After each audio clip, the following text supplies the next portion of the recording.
Good afternoon, Cedarfield. How's everybody doing? I am Karen Wilder and I am the dietitian here at Cedarfield. Happy to be with you today. I know we're a week early, but today is going to be our St. Patrick's Day special because next week we'll be doing a different event on Wednesday, which I'll talk about a little bit later. But so I'm happy to have you all here. I had every intention of wearing my Irish green today and I completely forgot. So pretend like I'm green. You can enjoy this nice, beautiful background here in the chapel with all the green gardens. So we kind of pretend like we're in Ireland. This is Irish countryside here. All right, so today we're going to talk a little bit about the history of Irish cuisine. History is not my forte. That's why I'm a dietitian, not a historian.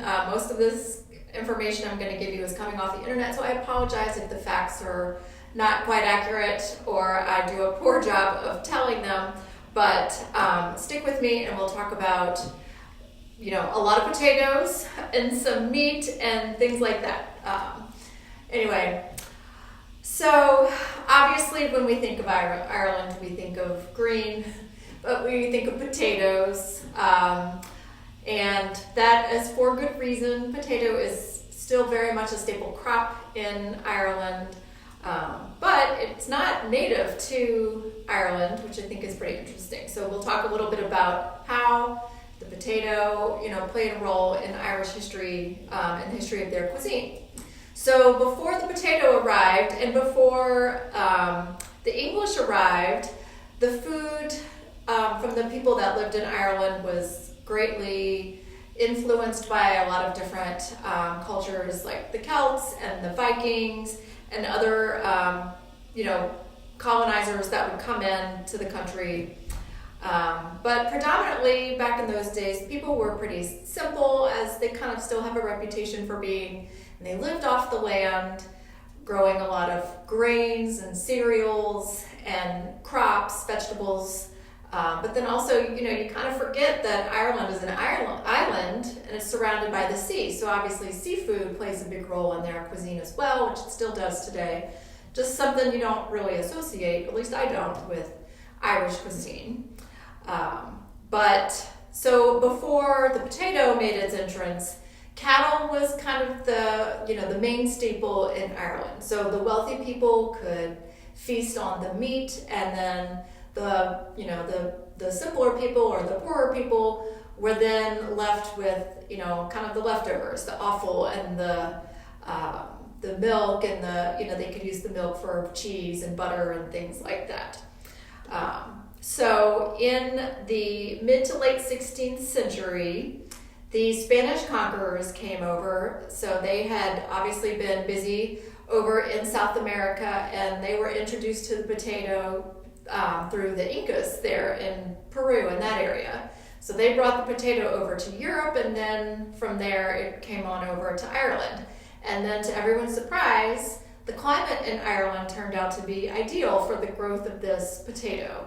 So before, the people that lived there were, like I said, they were growing a lot of cereal grains and living off of that, in addition to kind of what, was left over from the cattle.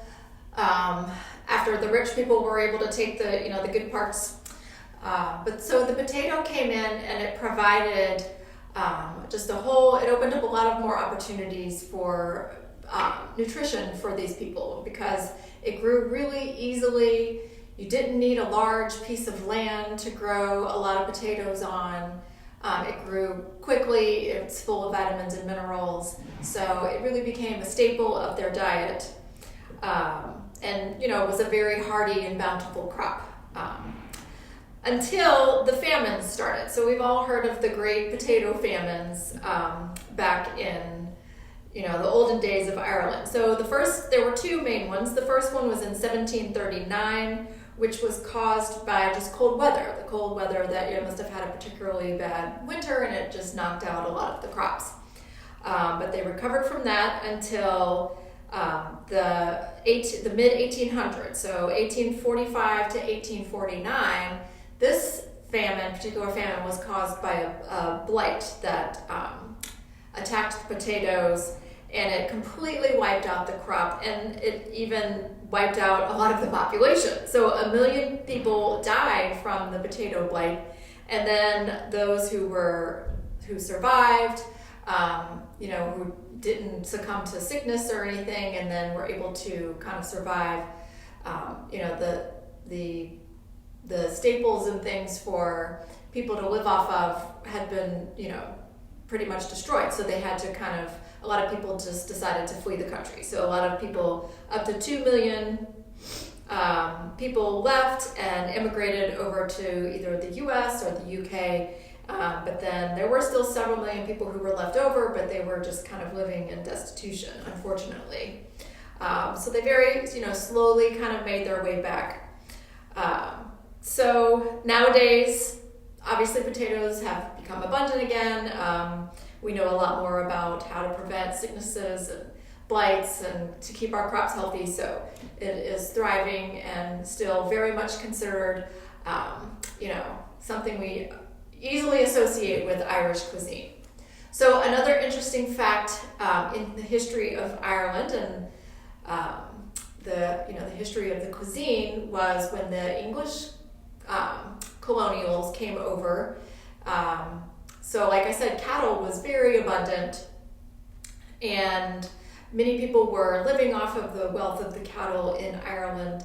And so the English Parliament passed in 1666 what was called the Cattle Act, and they prohibited the exportation of cattle from Ireland over into England because that cattle was very sought after. A good Irish meat was very sought after, and people were really craving it and desiring it and trying to get it over, and they decided to prohibit that exportation. So there became this huge abundance, and there were some politics in play as to why I think was the primary motivation for that happening in the English Parliament. But what happened in Ireland is there became this overabundance of cattle and beef availability in Ireland, so that really drove the price down.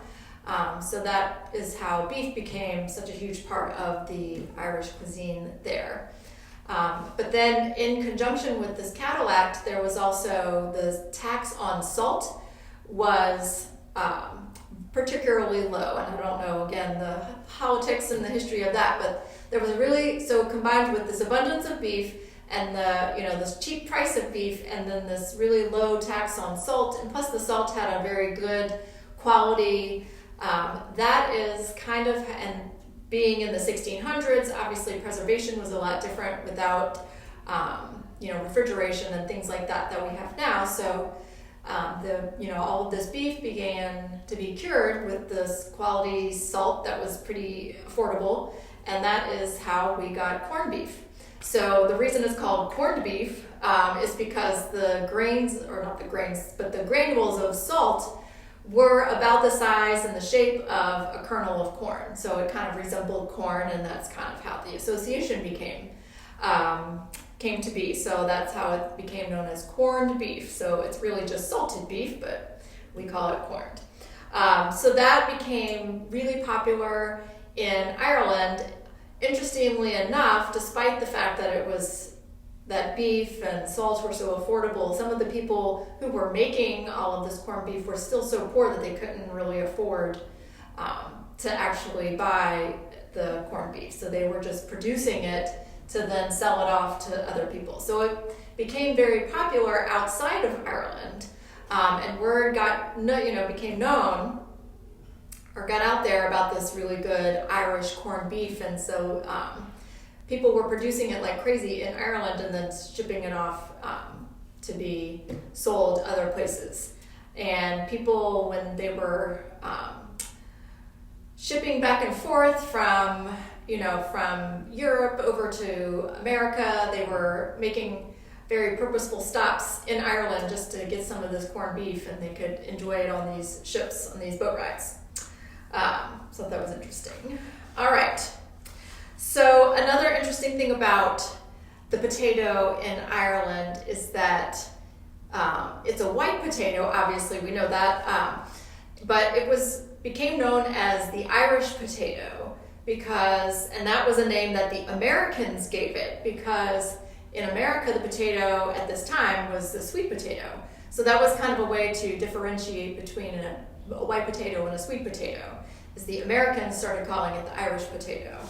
So the Americans had kind of a role in creating that popularity and that association between Ireland and the potato. So today, fast forward 400 or so years, Ireland is, their economy and their restaurant scene and their cuisine is thriving and they're doing really well. The pig is still the oldest domesticated animal in Ireland, so it provides obviously a lot of the bacon that is very commonly enjoyed in Ireland, as well as all of the sausages, the bangers, things like that. We'll talk about some of the crazy words and names they have for some of the foods a little bit later. So we have the pig and all of the, the pork and the bacon and sausages and things like that. So Irish beef obviously is still world renowned. Corned beef is still really popular. I'm sure we'll be having some of that here at Cedarfield next week. And then also the Gaelic steak is really popular, which is a pan-fried steak with a shot of Irish whiskey, which sounds delicious to me. And then, like I said earlier, fish and seafood are still very prevalent and abundant in Ireland and a big part of their cuisine there, even though, maybe that's not the first thing we associate with Irish cuisine.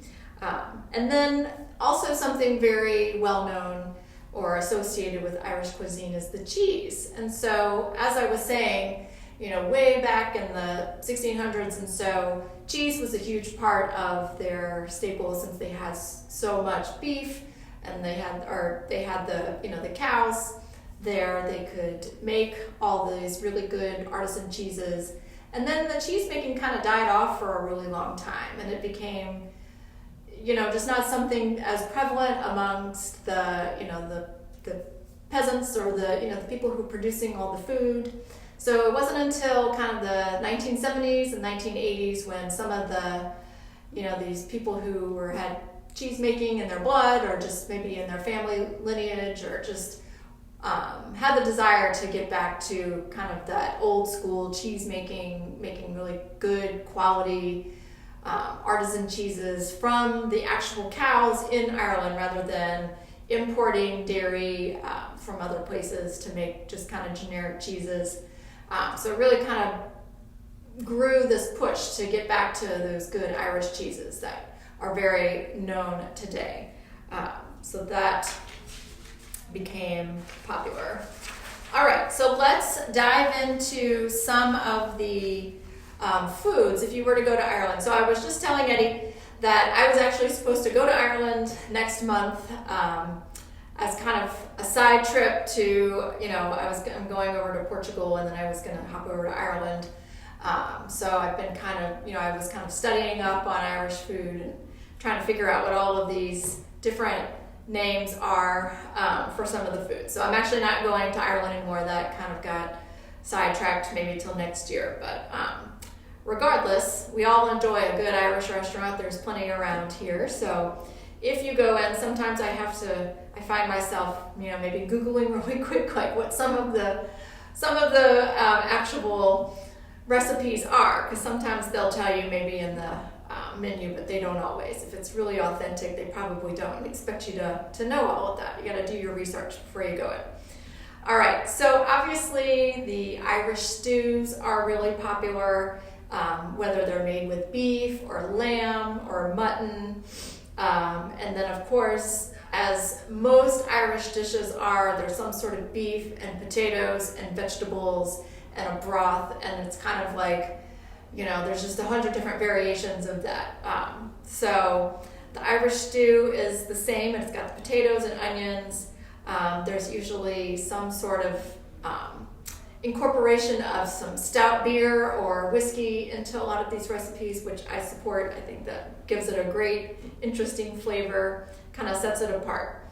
And kind of keeping with the tradition of being simple people and living off the land and not wanting to, waste, the animals that are slaughtered. A lot of the kind of the leftover parts or the offal are used for the broths or some of these stews are kind of made with the broths from the bones or the neck, shanks, and things like that. So that is pretty typical for the stews. And let's see, so there's also what's called the Irish Coddle, or a Dublin Coddle, or an Irish Coddle, which is another variation of the stew.